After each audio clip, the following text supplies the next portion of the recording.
Welcome to The Twist with Don Pravda and Erika Grey. Hello, Don. And welcome on a beautiful March night in the great Northeast. And ladies and gentlemen, welcome to the Don Pravda and Erika Grey Show. You know what I want to talk about tonight, Don? Something the people listening aren't going to expect. I want to talk about Jupiter. Jupiter, I know the song. No. Jupiter and Mars. In other words? Oh. Jupiter. Jupiter. Sounds good. Jupiter. Emmanuel Macron. Are we going there soon? No. Emmanuel. We're not? No. Emmanuel Macron, who was referenced at the start of his French presidency as Jupiter. And the reason I want to talk about Jupiter tonight, or Emmanuel Macron, is because of the Declaration of Versailles, which was just decided just a few days ago. And Macron, who's now heading the European Council presidency, France is heading the Council presidency, so he got to pick where to have this summit. And of course, he picked Versailles, which is the home of the Louis. And Napoleon Bonaparte also had spent time at Versailles as well. It's very historical. And of course, the Treaty of Versailles, which was the end of World War I. Absolutely, and led to a lot of problems, including you may have heard of Germany rising after the Versailles Treaty from 1921 to 1933. And during a very dark period in history, which followed after that to an even darker period in history. May there not be another Treaty of Versailles. Well, there was the Declaration of Versailles, and Jupiter was there. And of course, he's in good company because at Versailles, you've got the Mars room and the Apollo room. And you also have out in the back, in a section of the outdoors, you have Laocoon, which is also at the Vatican. And you see these Greek gods that are at the Vatican also surrounding Versailles. And Jupiter himself, of course, standing there. And the Treaty of Rome was signed in 1957 in an old temple of Jupiter. So we have Jupiter. And the reason I want to highlight Jupiter, it looks like because of the Ukraine war, chances look good for him being reelected. And that's really good for him because he's, of course, hoping for that. To highlight just a quick statement that was recorded in The Guardian saying that the Versailles Declaration described Russia's war as a tectonic shift in European history. And what Macron called for was basically that this would establish European defense. What's your thoughts on that, Don? We've talked about this in a previous broadcast, how the European Union stepped up as a military power. I think they have made inroads into Ukraine and Russia as players at this time. They are players with the potential to raise an army to, in fact, offer aid and send weaponry to the Ukraine. It sounds like they are going to have a permanent place in history. The tectonic shift in European history is accurate. There's big changes are ahead in Europe, and players are being formed, and you'll hear about a lot of new names emerging in the next few years as well. Well, not only that, we've got China benefiting from the Ukraine-Russia war because of the sanctions. The only place that Russia's had to turn is to China. So we see this strengthening now of not just Russia and China, but even India coming out more so on the side of Russia. And we see this real split happening in the globe. You have Biden, who's going to be going to NATO, and we're going to have a lot of fun talking about NATO in a few minutes. Right. Going to NATO, but he's also going to meet with the European leaders who he'll also be seeing at this summit. It's no doubt to cement or further strengthen the US-EU alliance so that it can act as a bulwark against the Russian-Chinese. And the other side, you're seeing this real division now, this regionalization happening, is this idea now that not only are we in this age of empires, but that it's going to be every empire for itself, and that this particular crisis is showing that the U.S. U.S. is not strong enough, and the U.S. is going to have to start to deal with its own interests because it's not going to be in the same place in a very short time from now to be taking the position as the policeman of the world. What's your thoughts on that, Don? Well, America should not be the policeman of the world. America offers stability to democracies. America has its own historical tradition. We are in North America. We're not on the European continent. We're much more independent thinking over the years, and regimes change. Regretfully, a few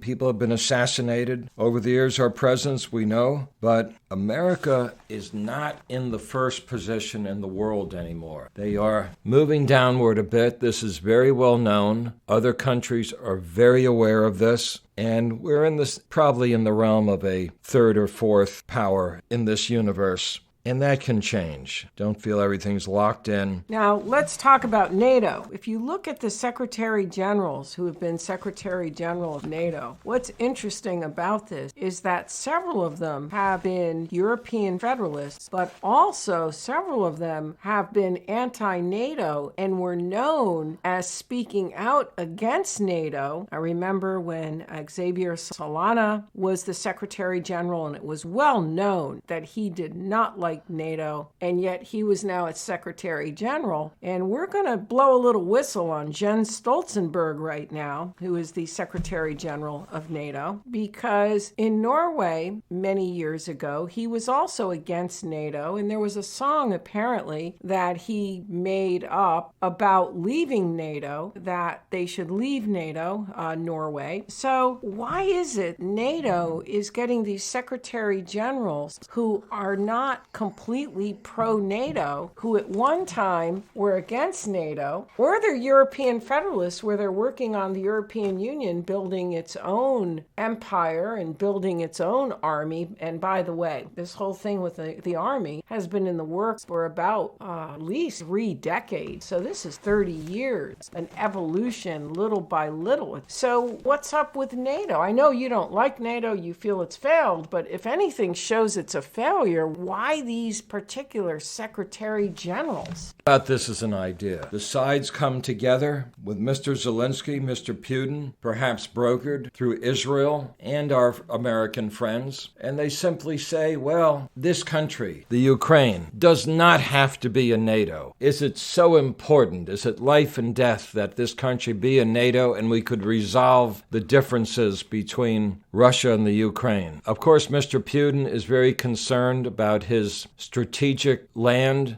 another nation right in his border, and this particular nation would go into NATO. Is there any real purpose for this? Can it be avoided? Perhaps Putin feels threatened. Do we need the Ukraine to be in NATO? Is it really necessary? Can this be avoided? Can we bring peace to this area? Which actually, with a little effort, maybe a lot more effort and sophistication, can happen. Well, there's a lot of contradictions, Don. Yeah. Jens Stoltenberg, who stated that he sang the chorus singing Norway, Norway out of NATO, and it was a hit. You have him who doesn't want to be in NATO, so why would he expect a country to want to be in NATO? But you had another contradiction at the Versailles Declaration, because they were talking about the European Union leaders, and the gang was all there, from Ursula von der Leyen, Jupiter, Emmanuel Macron, but I'm calling him Jupiter, Charles Michel, who is the Council President, and yet they were highlighting sovereignty and the importance of national sovereignty. But the whole European project is against national sovereignty and against nations that want to hold on to their sovereignty because they feel it's traditional, outmoded, not the form of government that is the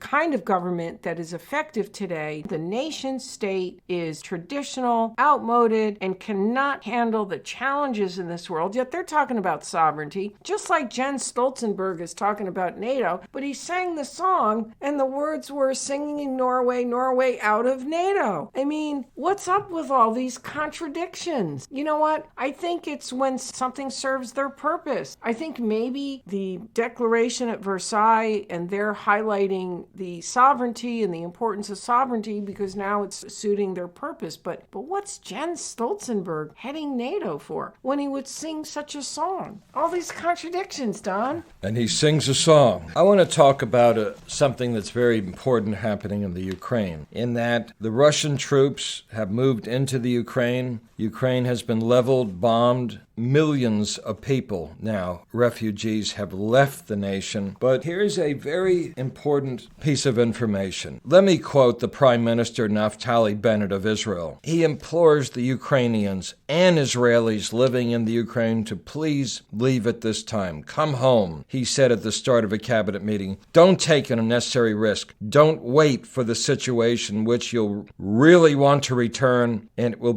already be impossible. Show responsibility for your own lives. Leave Ukraine and leave as quickly as possible and come home. This is a big story. 10 flights have already left Israel to the Ukraine. An estimated 700 to 1,000 people have already gone to Israel, and this is going to continue. And I think this is a spiritual story. People leaving a very troubled region to go to the homeland, the spiritual land of the Jewish people.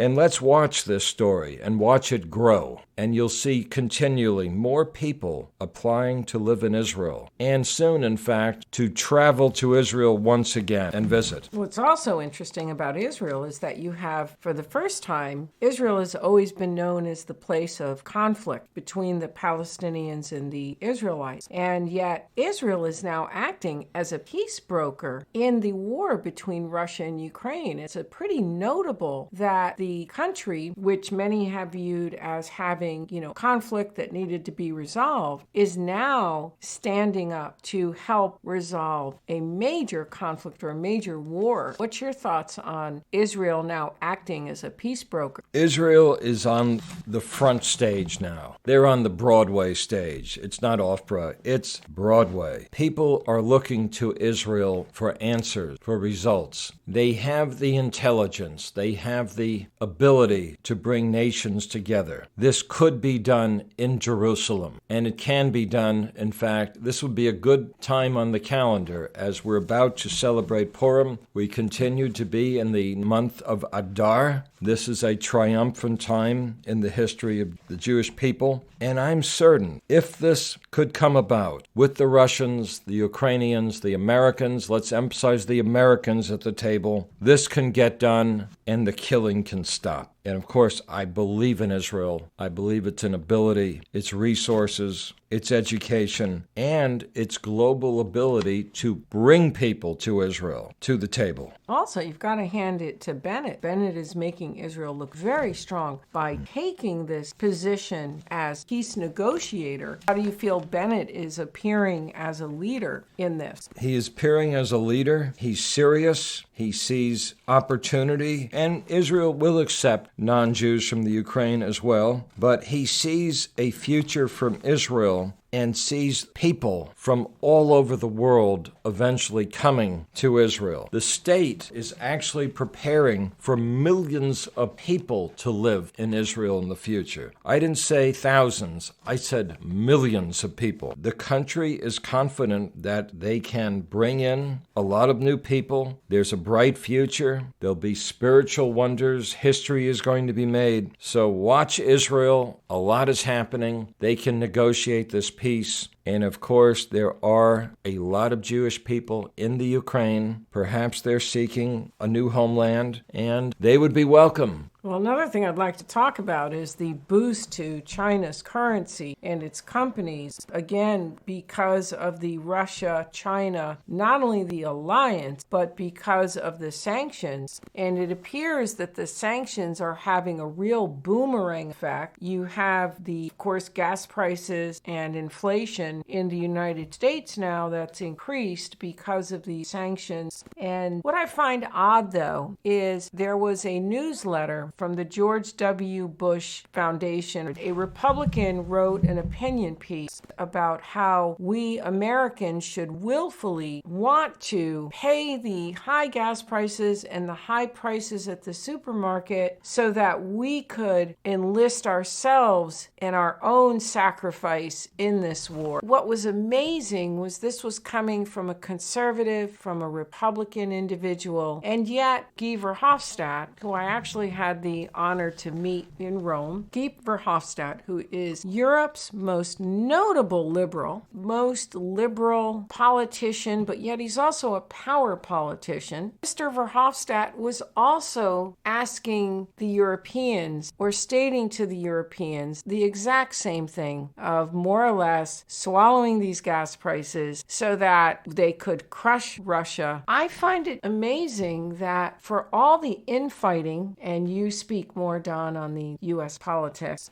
than I do, right, but for all of the infighting with the Democrats and the Republicans, that you would have a Republican on the same page as a European liberal. Now, the European liberals are different than the U.S. liberals because their cause is for a federal Europe, which is so foreign and so incomprehensible to most Americans. They don't understand the politics there, and that the liberals are different. But yet, he's also very liberal in the social issues. And in that area, more liberal probably than even in America. What's your thoughts about this coming together of the liberals and the conservatives, but in Europe as well, for this sacrifice that should be made to successfully sanction Russia and crush the Russian bear? What's your thoughts on the parties seeming to come together in this? There seems to be an agreement on both sides of the aisles among Democrats and Republicans. They look at this situation in Russia as a massive empire, and let's add, in fact, the word communist. Officially, it still is. And that the communists who